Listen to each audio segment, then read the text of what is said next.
Madame, Monsieur, bonsoir. Digitaliser le Maroc ou comment digitaliser le Maroc? C'est la question de notre émission ce soir, la question principale, bien évidemment.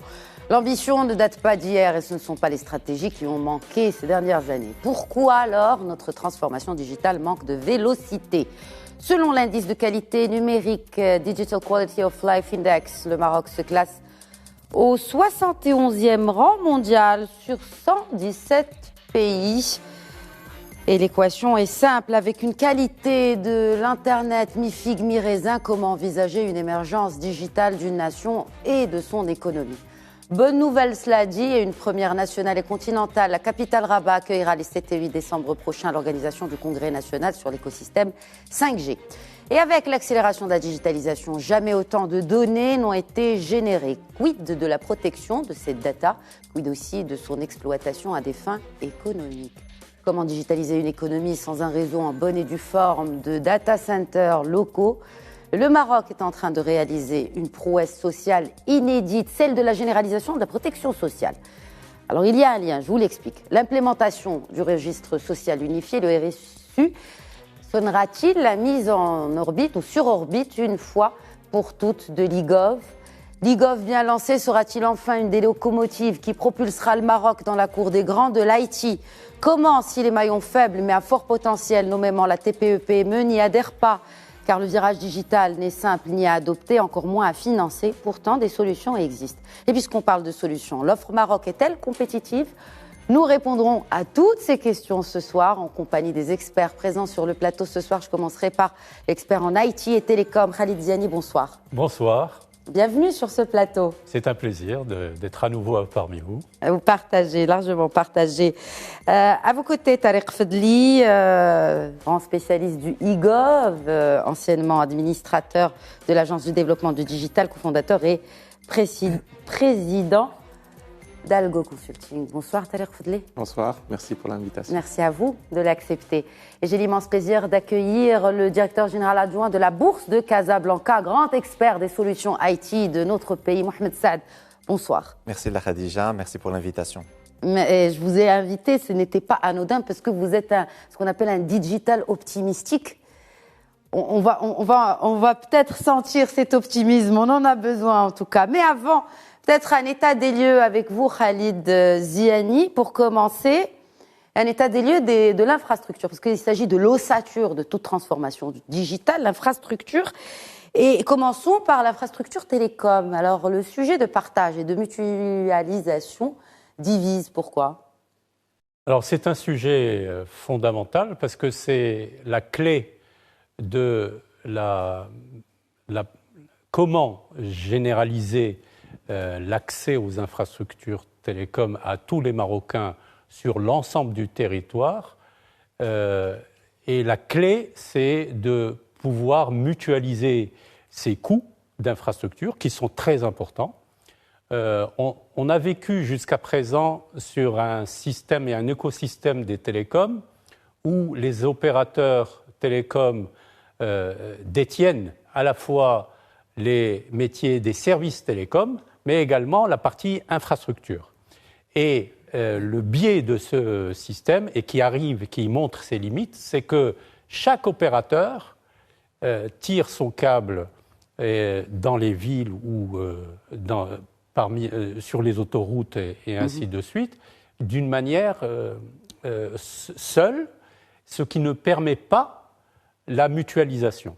Et le système est conçu comme cela. Donc, dans ce système, il manque un chaînon qui est l'opérateur d'infrastructure, dont le métier, c'est spécifiquement l'infrastructure télécom.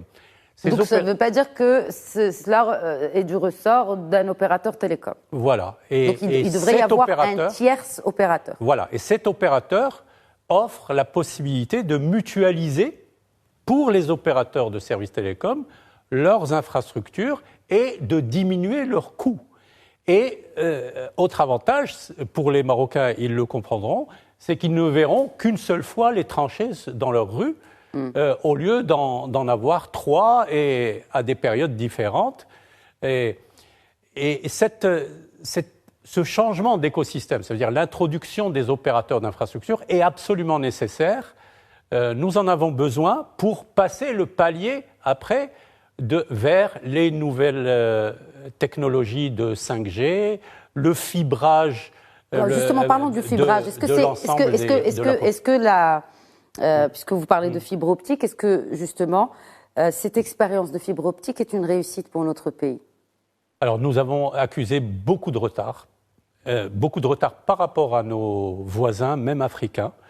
Nous avions lancé un plan dans la note d'orientation générale 2023 de l'ANRT, sur lequel nous avions fixé un objectif de 20% des prises FTTH, donc fibre optique, à l'horizon fin 2023 et 50% de la population à l'horizon 2025. Ce qui veut dire 2 millions de prises pour 2023 et 5 millions de prises pour 2025. Nous en sommes uniquement à 450 000 prises, ce qui veut dire que nous n'atteindrons pas les objectifs de la note d'orientation générale 2023 en 2023 et nous ne les atteindrons pas en 2025. Pourquoi ? Parce que nous n'avons pas agi sur la réglementation en introduisant ces opérateurs d'infrastructures télécom qui vont permettre l'accélération de ce déploiement de la fibre optique et la mutualisation pour les 3 opérateurs de leurs coûts d'infrastructure et tout cet écosystème va permettre un accès Internet aux Marocains beaucoup moins cher. Et il faut rappeler que les Marocains payent un prix très cher. C'est 10 dirhams le giga pour les 80% de Marocains qui ont de la recharge, qui accèdent à l'Internet avec des recharges.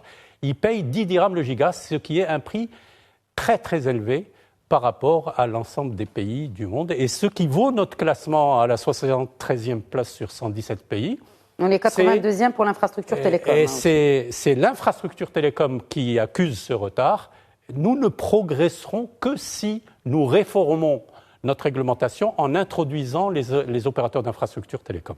Et ils viendraient d'où, ces opérateurs ? Alors, il y a des investisseurs mondiaux qui font ce métier-là, d'infrastructure télécom. En fait, tout l'Internet transite sur des réseaux dans le monde et ceux qui opèrent ces réseaux sont des opérateurs d'infrastructure. Ce ne sont pas des opérateurs de services. Donc, il y a des investisseurs qui se présentent à la porte du royaume pour investir dans ces infrastructures. Et ce qu'ils exigent, c'est que notre réglementation leur permette d'opérer. À l'heure actuelle, notre réglementation ne leur permet pas d'opérer. Et dans ce cas-là, ils changent d'orientation, ils vont dans un autre pays. Et nous sommes en train de jouer notre place de leader africain sur cette question. Nous avions vocation à devenir le hub africain et nous avions défini même une ambition africaine dans ce domaine des télécoms. Nous sommes en train de la perdre parce que nous n'agissons pas sur notre réglementation pour introduire les opérateurs d'infrastructures télécoms. Quel impact, Mohamed Saad, quel impact direct sur nos ambitions digitales d'abord et aussi quel impact sur les autres infrastructures?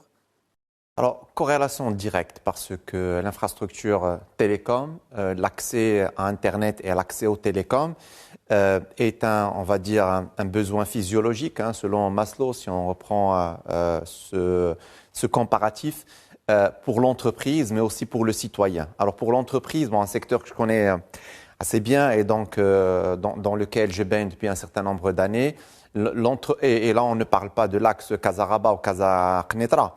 On parle aussi donc de toutes les entreprises PME, essentiellement, parce que les grandes entreprises sont relativement concentrées sur un axe qu'on connaît très bien, mais toutes les autres entreprises n'ont pas accès donc justement à ce haut débit, à cette infrastructure télécom, ce qui fait que par la suite, elles ne peuvent pas accéder à des solutions dites en cloud ou dites en SaaS, et par la suite, elles ne sont pas connectées au monde avec le bon débit, avec la bonne latence. Et donc, du coup, c'est une perte de performance, c'est une perte d'efficacité. Par la suite, on parlera aussi du citoyen, Parce que, bon, on en parlait avec Siziani. Aujourd'hui, on a encore des zones blanches et on a des zones grises. Alors, vous imaginez des gens qui sont sur Jbel Aroui ou sur d'autres zones qui ne sont pas dessertées par la bonne connexion, qui ne sont pas... On l'a senti pendant la Covid pour les enfants, d'ailleurs, pour scolariser les enfants à distance. Voilà. Et donc, on va peut-être y arriver pour parler de l'inclusion numérique et que... la fracture numérique. La fracture numérique et que tout le monde doit être, on va dire, traité de la même manière sur une certaine équité entre ce garçon scolarisé sur Jbel Aroui et celui qui est scolarisé et qui habite le quartier Palmier. Et vous partagez l'avis de Khalid Ziani que si on ouvrait les portes plus ou moins à des opérateurs spécialisés dans l'infrastructure télécom, cela résolverait ce genre de problème? Parfaitement. Et donc, on milite donc justement pour cette histoire depuis un certain nombre d'années.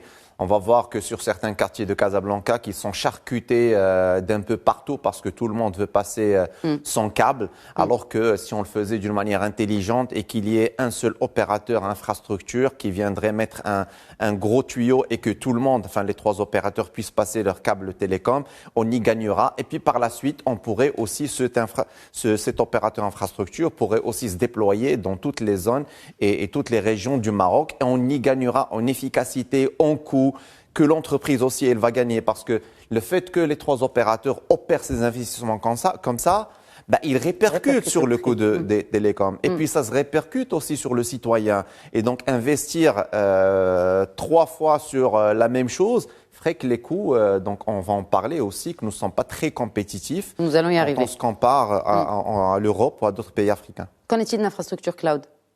Alors, big question. Ce qu'on a aujourd'hui,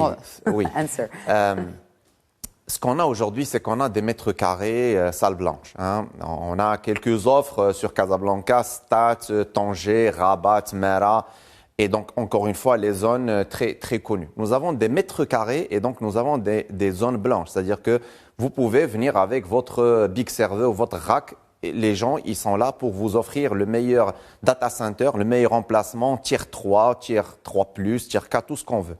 Sauf que on peut aller vers quelque chose de plus intéressant, plus important quand on peut offrir de l'infrastructure as a service, c'est-à-dire que moi, PME, je ne suis pas obligé d'avoir un serveur à héberger dans un data center, mais je peux profiter de cet opérateur qui a un cloud et que je peux louer les services chez cet opérateur-là. Style ce qu'on fait avec du Amazon ou du Google, Microsoft, Alibaba, ce sont les 4 grands hyperscalers dans le monde.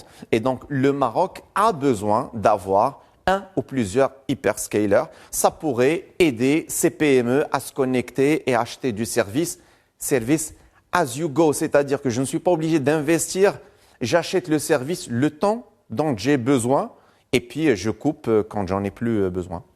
Tarek Fadli, justement, est-ce que le Maroc accuse aussi du retard sur le positionnement, de drainer ce genre de players tels que Google, Amazon, et s'est fait, excusez l'expression, damer le pion par d'autres pays de la région MENA?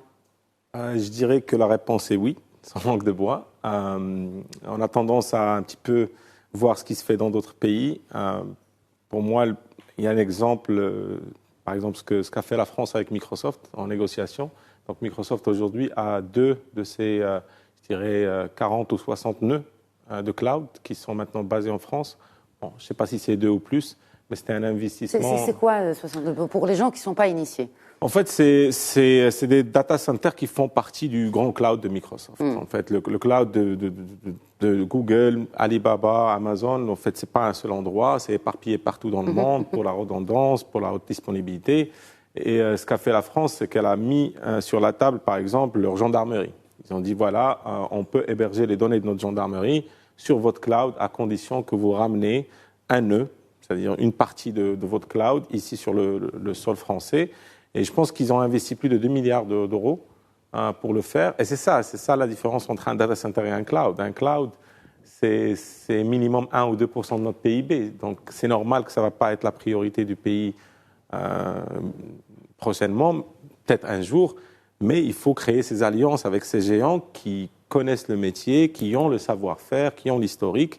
Et le Maroc a un positionnement qui est avantageux par rapport à d'autres pays africains et peut être un hub pour Alibaba, Google, Microsoft. Et on peut Comment en négociant avec eux, en leur disant, par exemple, on peut mettre sur la table, voilà, on peut héberger une partie de notre e-gov sur la plateforme, inviter des pays africains, frères ou amis, dans le cadre de la coopération Sud-Sud, pour qu'ils puissent bénéficier eux aussi de cette infrastructure et créer une synergie et vraiment accélérer cette mise en place. Donc ça, pour moi, c'est un exemple à suivre. Et la même question en fait que je posais sur l'impact du retard accusé dans l'infrastructure télécom, quel impact a ce retard que vous avez confirmé qu'on a sur le cloud et sur cette industrie, parce que c'est une réelle industrie aujourd'hui, sur la transformation digitale et la digitalisation de notre économie, de notre pays? Oui, ça va de soi. Vous avez cité tout à l'heure l'exemple de Covid. On a remarqué qu'il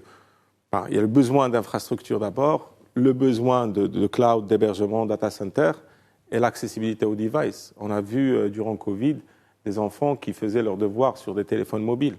Donc l'accessibilité du device contribue aussi à cette fracture numérique parce que si on veut vraiment fermer ce gap, on doit faire un effort sur la partie acquisition de smartphones, de tablettes, de PC pour cette catégorie de citoyens qui n'a pas forcément accès, que ce soit des jeunes ou des citoyens seniors. Donc, il y a du travail à faire sur les devices aussi. Par qui? Par l'ensemble des acteurs. Je dirais quand on importe une tablette qui va vers le ministère de l'Éducation, qu'on sait que sur sa vente, on peut faire des tax breaks sur les impôts, sur la douane.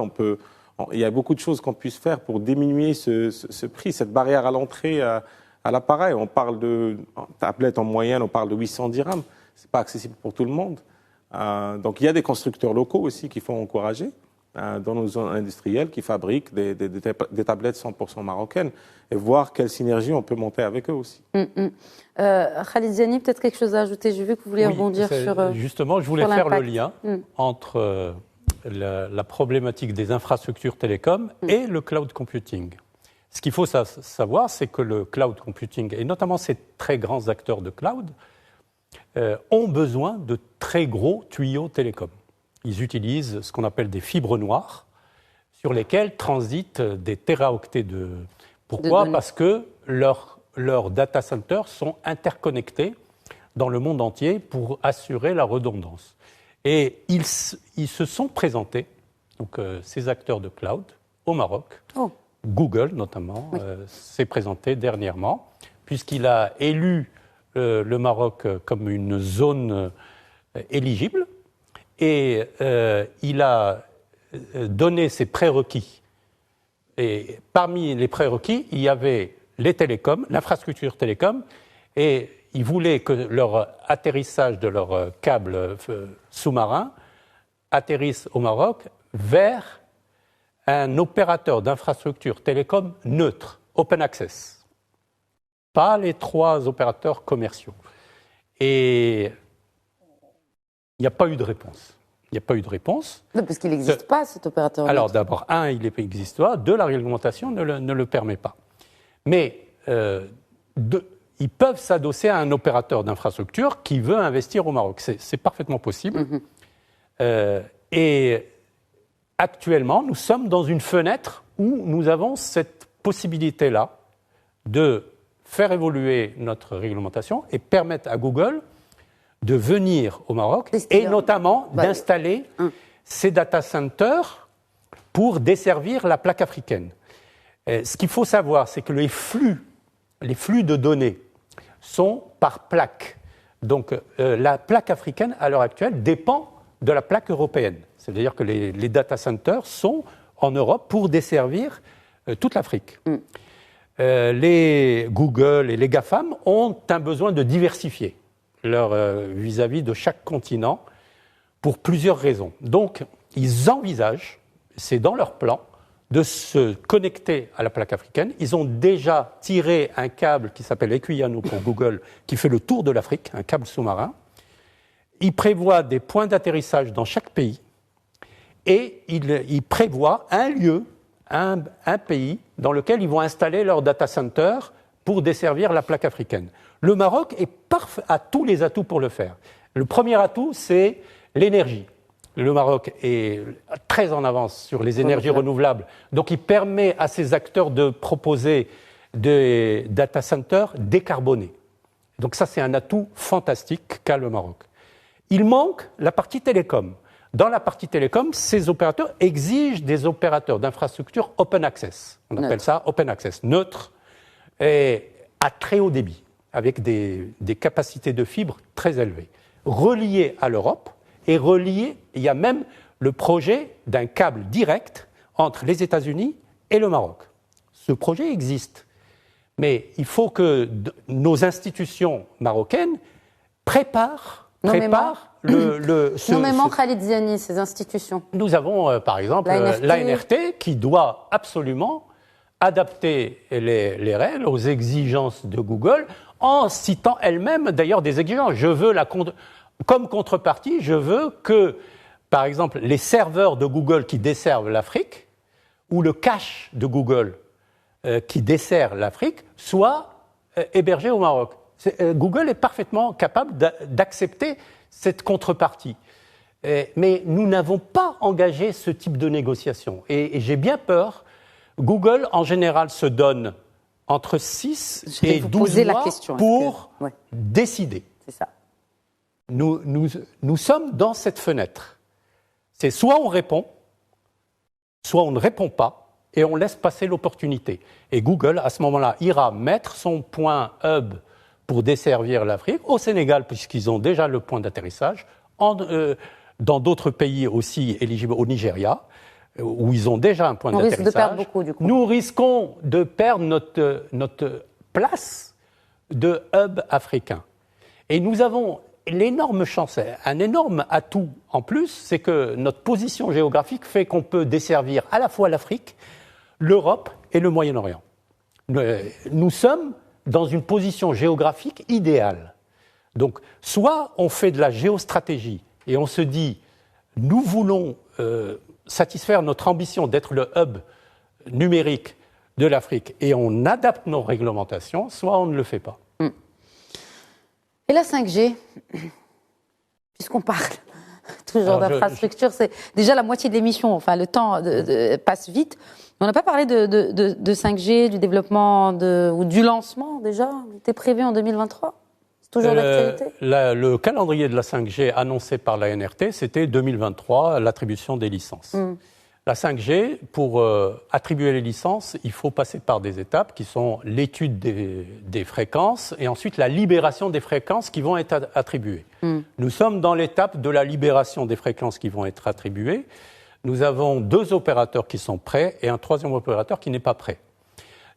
Par contre, ce qu'on remarque, c'est que la 5G n'est pas vraiment une priorité première pour la NRT. Ce que je peux comprendre, puisqu'il y a d'autres priorités. Et à mon sens, la NRT a raison de fixer d'abord la fibre, qui est le soubassement des antennes 5G. Il faut qu'elles soient en fibre.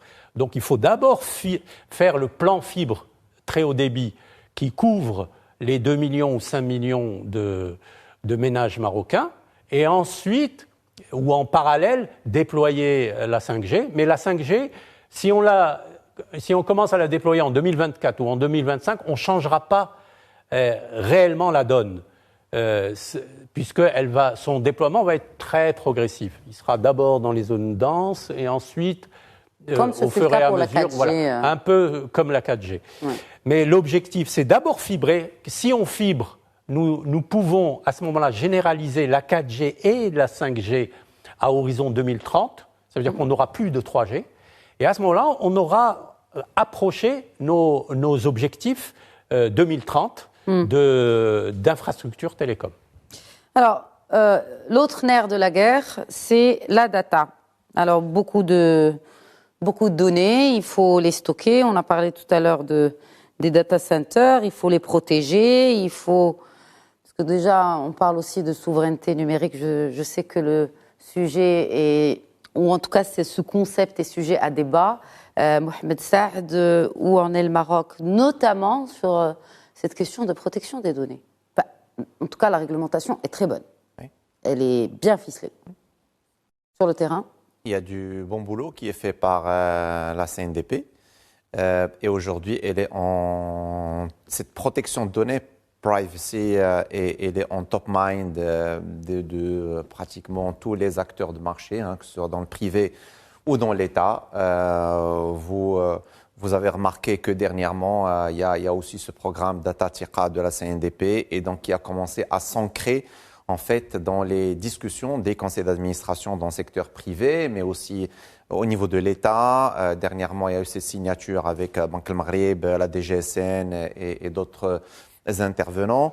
Et donc, la loi 0908, qui est perfectible, on peut toujours faire plus et faire mieux, mais en tout cas, le corpus réglementaire est là, il est bon. Et puis, les gens, ils ont intégré ce qu'on appelle le privacy by design, dans tout ce qui est livraison d'outils, de logiciels, d'applications, d'automatisation de services. Donc, on fait de cette question de privacy et de protection de données personnelles un vrai levier compétitif, en tout cas pour le Maroc, quand il preste, on va parler de l'offshoring, on va parler d'un certain nombre de services qu'on exporte. Ou de solutions, justement, d'entreprises qui proposent des solutions, IT aussi.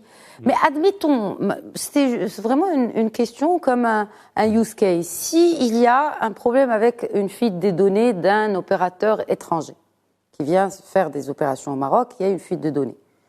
Quel est son recours aujourd'hui selon la législation marocaine? Est-ce qu'il est protégé?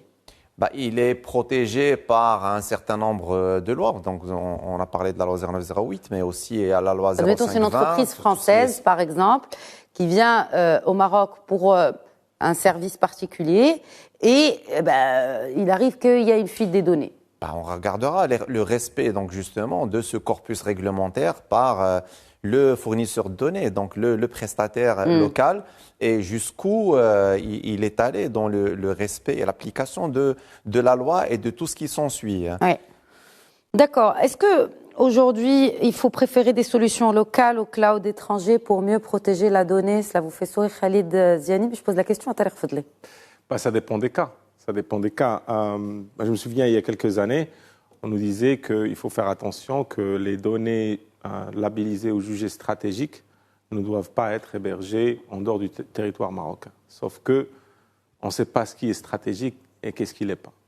Donc, en même temps, si on considère le nom, prénom, date de naissance, quelques photos, numéro de mobile et email, données sensibles et stratégiques, il faut qu'on arrête l'accès aux réseaux sociaux. À Google, tout court. Voilà, à Google et à tous ces acteurs. Donc, je dirais que l'arsenal juridique est là. Pour répondre à votre question sur s'il y a une fuite de données, je pense que le Maroc est assez équipé juridiquement pour gérer ces cas. Ceci dit, il y a beaucoup de travail à faire pour rendre justement ce que disait mon ami Mohamed Saad, la privacy by design culturelle, c'est-à-dire chez les acteurs, les développeurs, les prestataires, les administrations. En fait, il y a tout un travail qui a été lancé. Justement, le but de Data Tika, de la CNDP, c'est ça, c'est rendre ça dans les mœurs et dans les pratiques, de protéger cette donnée. Mais après, la sécurité et la protection des données, c'est des itérations, c'est le quotidien, c'est ce qu'on fait au quotidien et c'est aussi la sensibilisation de l'utilisateur. Statistiquement parlant, la plupart des vols de données sont pas vraiment dus à des hacks techniques, mais ce qu'on appelle social engineering. C'est les personnes qui commettent des erreurs en cliquant sur des liens, en répondant au téléphone, en donnant son mot de passe. Donc, c'est de la sensibilisation qui doit être faite au fur et à mesure. Sensibilisation aussi, et le sujet est sensible, parce que vous avez parlé de données stratégiques et sensibles. Beaucoup de sensibilité. Le e-gov, vous en connaissez un chapitre, même plusieurs, Tarek Fadli, parce que vous vous êtes lancé dans ce projet il y a quelques années déjà. Justement, est-ce que dans la pratique, on a cette data privacy dans le mindset et du donneur d'ordre, mais aussi du client final, citoyen, lambda, pour ses papiers, al-muqata'a? Je dirais qu'en termes de e-gov, nos administrations sont très fortes en termes de gestion de données internes. Donc, n'importe quelle administration que vous allez voir qu'il y a tous des process robustes, il y a de la sécurité, de la protection des données, parfois trop de protection, au point où on ne peut pas partager pour mieux servir le citoyen. Donc, mais en fait, on a pris beaucoup de retard sur ce qu'on appelle le front office. Donc en back office, c'est-à-dire en data interne à l'administration, on est bien. Mais en front office, c'est-à-dire les services à distance, d'où l'importance du e-gov, on a pris du retard. Et justement, cette convention signée entre la DGSN, Banque Maghreb et la CNDP vient résoudre l'un des plus grands obstacles devant le e-gov, c'est comment faire pour identifier une personne derrière un clavier. C'est l'identité virtuelle, l'identité numérique de la personne. Donc la DGSN a résolu ce problème en adoptant une carte nationale biométrique et électronique qui est juste. Et c'est ça l'avantage de prendre un petit peu de temps, c'est que quand on se lance, on prend le meilleur. Donc, très marocain aussi. C'est une marque de fabrique bien de chez nous, ça. Dans le digital, on n'a pas le choix parce que tout change constamment. Le fait qu'on est là dans ce tournant aujourd'hui nous oblige à prendre ce qu'on appelle le best of breed. Donc, on a une plateforme qui permet aujourd'hui, qui est accessible, que la DGSN rend accessible à tous les acteurs privés et publics. Je donnerai l'exemple, par exemple, pour le secteur bancaire. Pendant des années, les banques et les assurances avaient un problème avec des gens qui viennent avec des cartes nationales falsifiées. Aujourd'hui, ce n'est plus le cas. Quand quelqu'un débarque avec sa carte nationale, il y a un système où on vérifie avec un PIN et de la biométrie et on est sûr que la personne devant nous est effectivement la porteuse de la carte. Et ce même système permet aux administrations demain de rendre l'ensemble de leurs services en ligne, éliminant le déplacement et éliminant le papier aussi. Donc, est-ce que vous pensez que c'est un objectif à court terme? Oui, c'est l'objectif à court terme, mais ce n'est pas le seul blocage, à mon sens. Ce n'était pas le seul blocage. Oui, c'était un frein pour le e-gov. Le deuxième frein pour le e-gov, à mon sens, c'est la réglementation des passations des marchés publics. Et pour moi, elle est calquée sur le bâtiment. Alors que dans le digital, dans l'informatique, ce n'est pas une science exacte. C'est une science c'est une pratique qui bouge tout le temps. Je donnerai un exemple. Quand on est avec un client, souvent public, il y a ce qu'on appelle le périmètre du marché, le périmètre du projet. Dans le digital, c'est un périmètre qui change chaque jour. Il y a des nouveautés, il y a des exigences. Donc là, nos décideurs IT côté État, ils sont obligés de travailler avec une réglementation qui n'est pas flexible.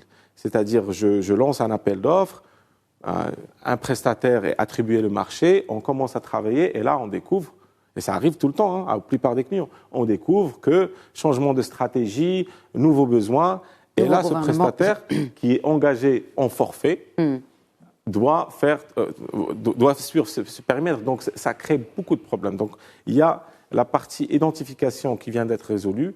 La réglementation, j'espère qu'on va travailler sur ça. Et même cette réglementation, elle est un petit peu dérangée par ce qu'on appelle la confiance sociétale. Donc, il y a le climat de confiance qui doit être installé. C'est des stratégies, des initiatives, c'est des roadmaps, des feuilles de route à mettre en place.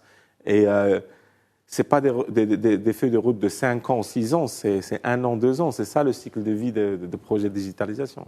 Non, mais quand vous dites qu'une feuille de route doit être mise en place, et vous parlez de cet aspect de confiance, comment on peut instaurer la confiance en 1 an? Le digital, That's a big question. It is a big question, mais le digital, il sert à ça. Déjà, on a eu la loi 55-19, qui est à mon sens un grand exploit, qui était dynamisé par le discours royal.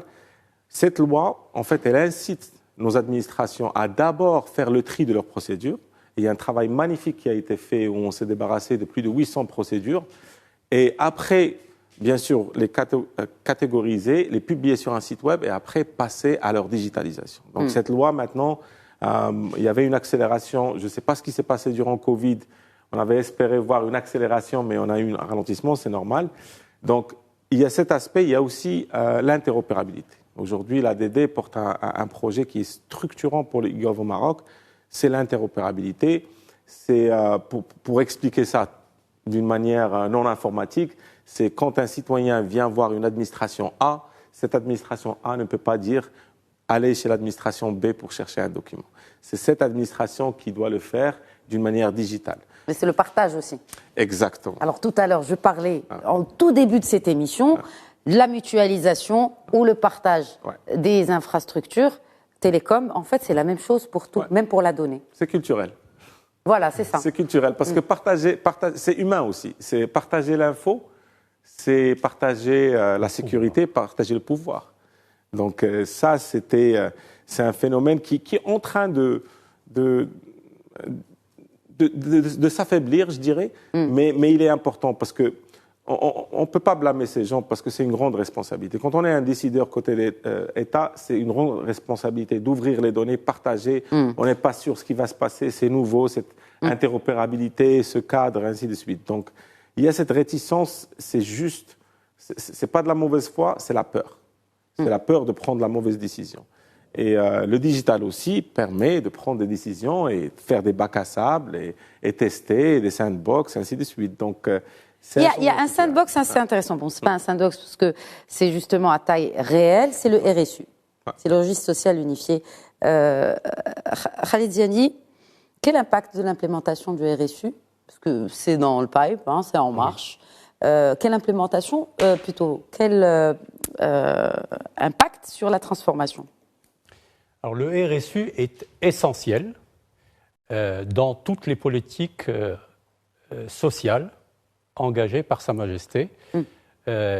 Il permet de classifier la population sur les aspects socio-économiques et donc de les connaître dans des bases de données numériques. Et là, pour le coup, il y a une interopérabilité qui s'impose par elle-même. Enfin, on n'a même pas à demander l'avis de qui que ce soit. Voilà. Sinon, il ne sert à rien. Alors, ce qu'il faut. Alors, plutôt, comment il va justement activer les choses? Donc, ce qu'il faut se poser comme question, c'est à quoi on a été confronté durant la pandémie? Nous avons été confrontés à la problématique de ciblage des populations. À quoi on a été confronté quand on a voulu réformer la caisse de compensation? Nous avons été confrontés à la problématique de ciblage.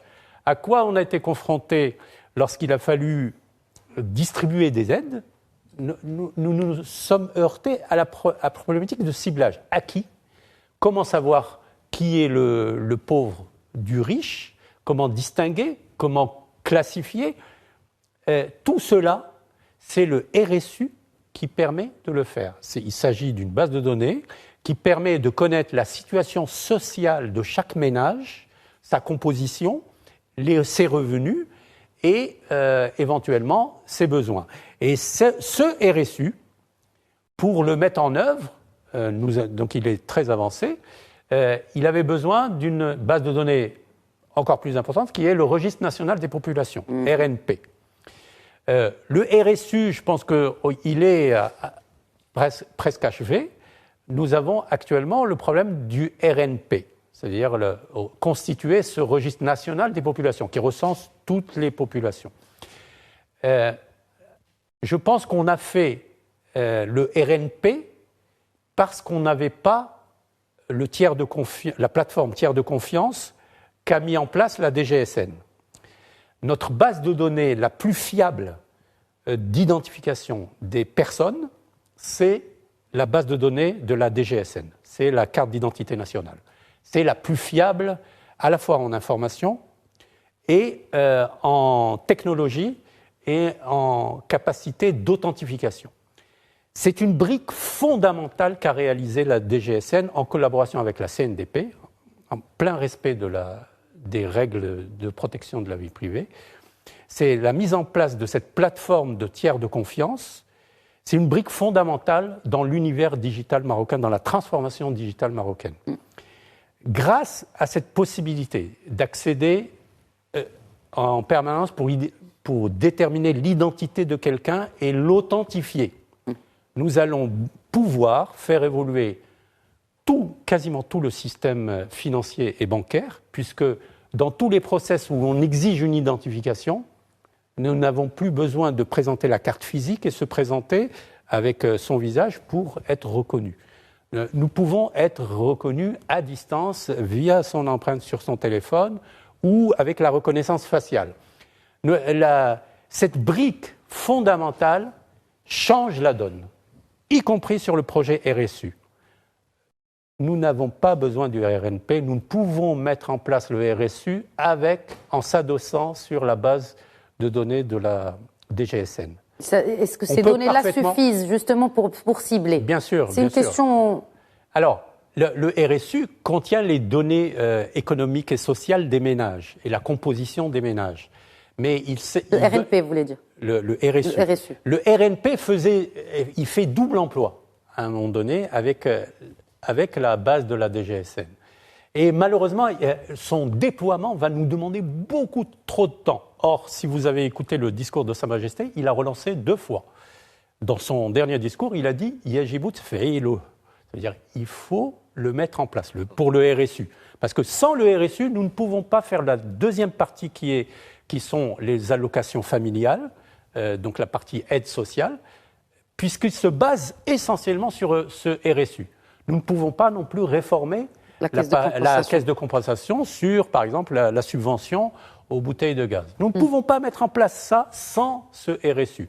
Donc, pour mettre en place ce RSU d'une manière efficace, rapide, je pense qu'il faut modifier l'hypothèse du recours au RNP et il faut plutôt utiliser la base de la DGSN et la plateforme tiers de confiance de la DGSN. Et on gagnerait en temps? On gagnerait en temps et en efficacité et en fiabilité des données. Parce que les données de la DGSN sont, je le répète, les plus fiables qui soient dans toutes les bases de données sur l'identité des personnes. Tarek, vous avez peut-être quelque chose, vous vouliez rajouter quelque chose? Oui, je voulais revenir à votre commentaire par rapport justement à ce système. Quand je disais que l'avantage d'être en retard, c'est vraiment partir sur tout ce qui est dernier cri. Là, le problème est résolu d'une manière qui rassure tout le monde. Parce que je reviens au fait que nous, quand on ne fait pas confiance, on n'acte pas. Là, on a un système qui est robuste, qui est fiable, qui dépasse même d'autres pays qui sont déjà en avance en termes de e-gov et qui va nous aider à éviter les crimes les plus répandus, c'est le vol d'identité. Donc là, on a un système où, mais encore une fois, on a besoin de sensibiliser les gens. Quand vous allez renouveler votre carte nationale et que quelqu'un vous demande le PIN, il faut prendre ça sérieusement parce qu'il y a des personnes qui ne prennent pas ça sérieusement. C'est la même chose que le PIN pour la carte bancaire. Et ça va nous aider. Ou les puces, exactement. Oui, Mohamed Saad. Très rapidement, la Khadija, je crois qu'il faudrait rendre à César ce qui lui appartient. Connaissant ces gens qui travaillent sur le RNP et le RSU, nous sommes sur la dernière ligne droite. Ils sont en train de réaliser, pas plus tard que la semaine dernière, donc la DGSN a réuni tous les acteurs en parlant d'open data et de data, mais aussi de gateway, donc de partage d'informations. Ils ont réuni tous les acteurs, toutes les régies de distribution d'eau d'électricité, les caisses de retraite, etc. Et donc, nous sommes sûrs que c'est un projet. Si je retiens, on va dire une seule chose par rapport à tous les axes que vous avez traités, la Khadija, c'est que le leadership sur ce projet-là, il est déterminant. Et si on avait le même leadership sur d'autres sujets, la mutualisation dont a parlé Ziani, la gateway dont a parlé Tarek, si on avait ce leadership de la part de ces acteurs qu'on connaît et qui touchent à ce sujet de digitalisation, ce qui est sûr, c'est qu'on serait à des années-lumière, donc en ahead, en avance sur plein d'autres nations. Même par rapport à des pays avancés. C'est-à-dire que les pays avancés n'ont pas la plateforme de tiers de confiance que nous avons mis en place. Et cette plateforme de tiers de confiance, je vous donne l'accord par exemple avec Banque El Maghrib et le GPBM pour la partie financière. Nos banques sont assez évoluées dans la partie monétique et autres. Nous pouvons faire une rupture dans les systèmes de paiement, de virement, uniquement grâce à cette brique technologique d'identification et d'authentification, en associant les virements instantanés avec l'identification et authentification de la plateforme numérique, nous pouvons quasiment remplacer les grands mondiaux de Visa et Mastercard. Et c'est une évolution énorme, colossale, qui est en train de se faire dans les pays avancés, mais sur laquelle nous pouvons aller, nous, beaucoup plus vite. Et notre système financier peut parfaitement en bénéficier. Ils sont d'ailleurs à l'œuvre là-dessus, puisque l'accord qu'ils ont montré montrent qu'ils sont très intéressés par cette innovation. Et je le dis et je le répète, c'est une innovation fondamentale dans notre transformation numérique. Et il faut rendre hommage à la DGSN et CNDP pour avoir réalisé cela. Dernier nerf de la guerre, c'est l'humain. Bon, normalement, c'est le premier, hein, mais voilà, le nerf de la guerre, les compétences et ce sujet de compétitivité de la destination Maroc pour les investissements en IT. Mohamed Saad, est-ce qu'on est toujours compétitif comparé à la Tunisie, à l'Égypte? On ne se compare pas à l'Inde parce qu'ils sont loin, mais déjà dans notre région. Et aussi par rapport à cette compétence, est-ce qu'on a une vision réelle, parce vous avez parlé de leadership, est-ce qu'on a une vision de leadership pour ces compétences marocaines? Alors, très recherchées. Oui, donc comme vous l'avez dit, Khadija, très grande question, parce que bon, l'humain est au centre des développements de toute nation. J'ai quelques pain points. Hein. L'université qui est totalement déconnectée de l'écosystème, hein, secteur privé, État, les programmes d'université, mais aussi le fruit, en fait, les compétences qu'on a aujourd'hui ne concordent pas, ne matchent pas avec les besoins, que ce soit de l'offre de services, hein, ces sociétés de services qui doivent développer du software, mais aussi des utilisateurs qui doivent aussi engager et recruter des ressources IT et dans le digital. Donc, premier pain point. Ce que vous dites en fait, c'est que sur les bancs des facs marocaines, il faut qu'on mette beaucoup plus de programmes d'ingénierie ou de coding. Alors, il faut repenser. Il faut remplacer la biologie peut-être, ou je dis n'importe quoi, la géologie par du codage. Ça, vous avez un système qui date de Charlemagne. Et jusqu'à aujourd'hui, on produit la même chose. Littérature anglaise. Et jusqu'à aujourd'hui, on produit la même chose. Et jusqu'à aujourd'hui, je recrute des Bac plus 5 ingénieurs d'État, École Mohammedia, pour faire du codage, hein, pour faire du J2E. Je n'ai rien contre ça. Mais aujourd'hui, vous avez des programmes aujourd'hui qui sont révolutionnaires. Je peux ramener quelqu'un de Delbrelef, l'initier sur du J2E ou du Stack et qu'il puisse être opérationnel dans les 6, 5, 3 mois. Et ça, c'est une... J'ai envie de dire que c'est une arme de construction massive. Et donc, je ne comprends pas pourquoi... Alors, je ne parle pas de l'alternance. L'alternance, aujourd'hui, les Français en font l'une des innovations majeures dans leur système d'éducation, d'enseignement supérieur. On n'a pas encore de cadre de travail. On n'a pas encore le code de travail ne cadre pas avec cette façon de faire qu'est de l'alternance. Ni les universités et les écoles d'ingénieurs ne sont câblées, donc, justement, d'offrir de l'alternance à nos entreprises. Donc, alors, sans parler on va dire, du nombre dérisoire hein, d'ingénieurs aujourd'hui, difficilement on a atteint les 10 000 ingénieurs par an, quand l'Inde en produit 1 million. Donc, oui, cela dit, ils sont 1,4 milliard. Hein. Oui, mais regardons le... Oui, sur le ratio ingénieur/population, en effet, on est loin. 0,8 pour 1000 ou 1 pour 1000 peut-être, on aurait pu en produire 40 000 chez nous. On en produit 10 000. On est sur un ratio 1 à 4. Ce qui fait que, on doit avoir l'ambition, donc justement, de faire de la compétition contre les grands, mais même avec certains pays africains, on est relativement, sans parler de la fuite des cerveaux et donc des milliers d'ingénieurs qui fuient le Maroc et qui vont aller chercher leur Ils ne vont même pas aller les chercher, c'est les autres qui viennent les chercher. Ils leur proposent tout, c'est-à-dire des solutions, puisqu'on parle de solutions IT, des solutions clés en main. Et ils viennent les recruter ici, de sortie d'école. Effectivement. Mais qu'est-ce qu'on fait pour les retenir? C'est une autre question qui a même attrait à être beaucoup plus sociétale et socio-économique. Mais au-delà de cela, est-ce que, encore une fois, je me répète peut-être, est-ce qu'on est compétitif sur cela? Est-ce qu'aujourd'hui, la compétence marocaine est compétitive niveau éducation, service, par rapport à d'autres destinations pour les investisseurs? Parce que ce qui nous intéresse aujourd'hui, le Maroc table beaucoup sur l'investissement, sur l'attrait d'investissements étrangers. Est-ce qu'on est attrayant? Est-ce qu'on est compétitif pour les investissements étrangers, notamment en solutions IT? Ne serait-ce que pour la question des compétences, la question des infrastructures télécom, on en a parlé, des autres questions qu'on a discutées, mais le nerf de la compétence. Si on parle de la compétence, on est bon, on est même très bon. Et puis nos ingénieurs, ils s'adaptent et puis ils apprennent très vite. Nous sommes, on est aussi on a de très bon mindset mathématique, logique, un raisonnement logique en fait, et ça c'est prouvé. Maintenant, on est relativement assez cher, hein, quand on se compare aux Tunisiens, nous sommes chers. Nous avons un fléau qui nous ronge aujourd'hui, c'est celui, bon, on n'y peut rien, c'est le freelance. Hein, Tarek peut en parler, il y a des ressources qui le quittent et qui lui demandent de contractualiser à 4 fois le prix.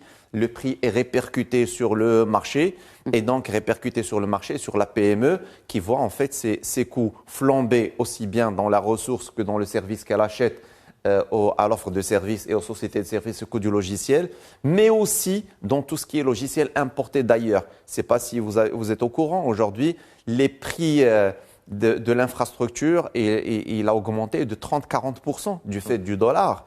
Et donc, moi, mes contrats de maintenance que j'ai sur Oracle et autres, ils ont flambé de 30-40%. Et donc, ça, l'entreprise, elle l'accuse donc justement dans son PNL et donc impact direct sur les investissements, sur ce que peut faire l'entreprise, l'administration et ouais, et voilà. Peut-être que si on développait l'offre justement des compétences, ça c'est plus d'offres, donc on n'aura plus ce genre de frein relatif à des pratiques de freelance. Le salut viendra de la disruption. C'est-à-dire qu'aujourd'hui, il faudrait qu'on offre des programmes style l'école 1337 ou YouCode, des programmes de 6 mois, 3 mois, les gens ils sont opérationnels. Il viendra des idées ou des programmes comme l'alternance. Donc ça, c'est des programmes qui viendront en fait aussi... Merci Mohamed Saad, directeur général adjoint de la Bourse de Casablanca. Merci Khalid Ziani, expert IT et télécom. Et à vous également mes remerciements, très cher Tarek Fadli, grand expert du e-gov. En tout cas, j'espère qu'on est sorti de cette émission avec du concret. Je suis sûre, en tout cas, qu'on a certes dressé le bilan, mais aussi sorti avec des recommandations qui me semblent quand même réalistes et réalisables pour la digitalisation de notre nation. Merci à vous pour votre fidélité à Questions d'Actu. Très bonne soirée.